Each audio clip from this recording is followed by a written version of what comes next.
give us some detail on, you know, that long break, and other long breaks in general, but how do you just stay mentally and physically into it? I mean, how do you stay focused and keep your head up?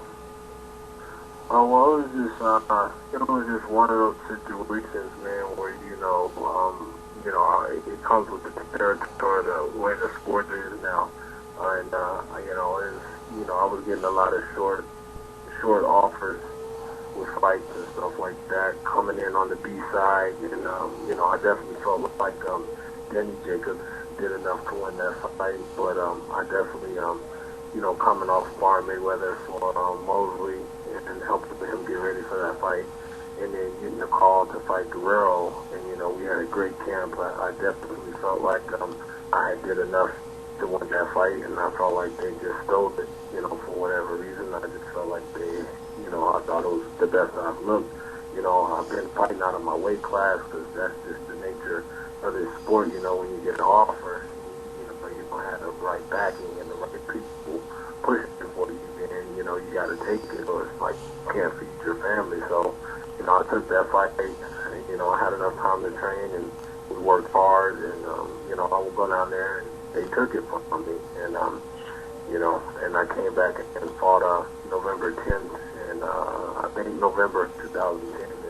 And, after that, I couldn't get no fights. I was even campaigning way out of my weight class and couldn't land no fights. And, it was disappointing because, I went from 2010 to May of 2012, and I couldn't get no fights. Nobody was calling, all the offers was kind of messed up. And I really wasn't even getting that many offers. At that, when I did, it was like a week notice, stupid stuff like that. So, it was disappointing. I think, God works in mysterious ways. He put me and Floyd together. I've been knowing Floyd since I was 10 years old. And, Floyd took me under his wing and, said that he was going to give me an opportunity, a chance. And, that's kind of where we are today. Without Floyd, I call him my Jerry Maguire, because without him, man, I don't know where I'll be. Ultimately, God has his hand in everything. But without Floyd, what, man, I'm going to watch out for you. You're a good fighter. You deserve your chance. You deserve your shot. I'm going to make sure you get the title shot to be able to feed your family. I just don't know where I'll be today. Yeah, and that, and this is just great conversation here, and the detail that you give, and just the ups and downs, and even the ups and downs in that Guerrero fight, man. I mean, that rest, and like you said, it was your best camp too, because you actually had some time a little bit to actually, hey, I could actually train and get ready for these guys. And people try, a lot of people think the glamour and the glitz and HBO and Showtime and all that, and it's just very interesting to hear the side of what really goes on, and staying at the gym for the most part, and like you said, training with Mayweather. Let's get into that a little bit, Ishe. And we're on here with 154-pound contender on Rope-A-Dope Radio, Ishe Smith.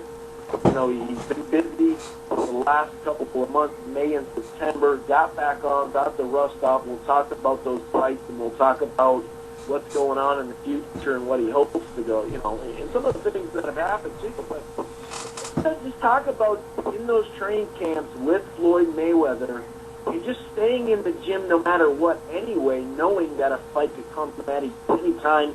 The last year or two, that's what you've been doing. But let's talk a little bit about just Mayweather and all the good work that you give him, and he gives you, obviously, and maybe the things you've improved on or grown from.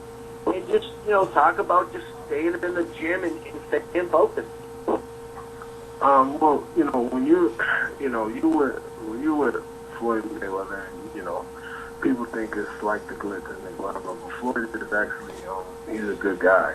I consider him a friend. Like, I consider him, I have his number. Like, if I was having an issue with something or a problem with something, I can give him a call right now and say, I'm having issues with something. And we communicated a lot when he was incarcerated. We talked a lot. And, it was never a disbelief or anything. When he told me those words that he was going to he was going to watch out for me. He was going to take care of me. You know, I had a couple deals on the table. He told me, don't do it. He said, I got your back. Don't worry about it. I'm going to make sure you're busy. I'm going to go, you know, do what I'm supposed to do and you know, do my time. And, you know, when I get out, you know, I'm going to make sure you're taken care of. And, you know, I was in constant communication with him. I was in constant communication with Leonard Ellerby, which I am even today. You know, I'm in constant communication with somebody at Mayweather Promotions about what the next steps of my career is going to be. And, you know, I think the main thing is just, you know, realizing to work hard. And the main, you know, when you do with Floyd, with the way he trains and the way he works, the way he views just life in general, about, you know, ignoring people. You know, he doesn't care what people think about him. He doesn't care what you guys think about him.